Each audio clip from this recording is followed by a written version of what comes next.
Paul Schrader's latest offering, something of an update on Bergman's Winter Light, is his first critically acclaimed movie in some time. First Reform feels like a spiritual successor to the likes of Taxi Driver also, exploring themes of loneliness and existentialism through a reverend of a small-time, almost abandoned local church. He's currently grieving a loss from a past tragedy and is in the middle of a grim crisis as he counsels a couple, the husband of which is having radical environmentalist thoughts. The movie is a character study of this increasingly troubled man, played with Low Class Key by Ethan Hawke. It's a quiet film. Huge waves of silence and character contemplation broken only through dialogue and conversations. The score is quite chilling, an understated one that seems to have wandered in off of the set of a moody horror flick. The movie looks to tackle themes such as climate change, mental health, extremism and faith, and it does so in a mature manner. It's quite a bold movie, a somber one that is minimalistic in terms of its content but ambitious with its themes. Schrader went for the Academy ratio here, an interesting choice. Something about this, and the fact that the colours feel so muted and grim, and the characters usually rigid and stationary, really give the film a depressing feel, like all the hope has been sucked out of the world, like some Dementor was filming it.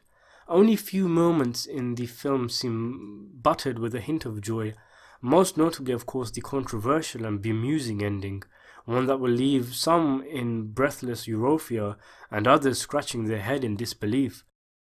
But also other parts, such as when two characters go on a bike ride, one of the few moments when the protagonist seems to be content with the world, much happier in this natural world. The movie is full of contrast and conflicts, parallels and metaphors, like the Reverend not looking after his health, something gifted to him, easily compared to humanity not looking after or caring about the environment. There is a grey feeling of a downward spiral that the world is heading into an unstoppable apocalypse of destruction. Our dying environment, climate change, corporate polluters, the materialist chasing churches, all colliding to drain all hope from the protagonist as the world moves away from compassion, humanity, and spiritualism. There is a great anguish manifested in the atmosphere of this film, so much so that one of the characters talks about how he considers it a sin to bring a child into this world.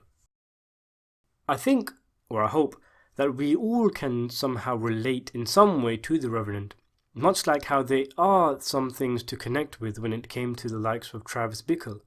He sinks further and further into despair because of what he sees as humanity failing. The diary he writes, originally intended as a form of prayer, serves only to further push him into this endless black pit, to drive him into self-punishment and misery as he desperately searches for answers, for a purpose or a resolution. First Reformed is quite the film. Let's hope Schrader can continue this form with his next movie, apparently a western. I give First Reformed a 7 out of 10.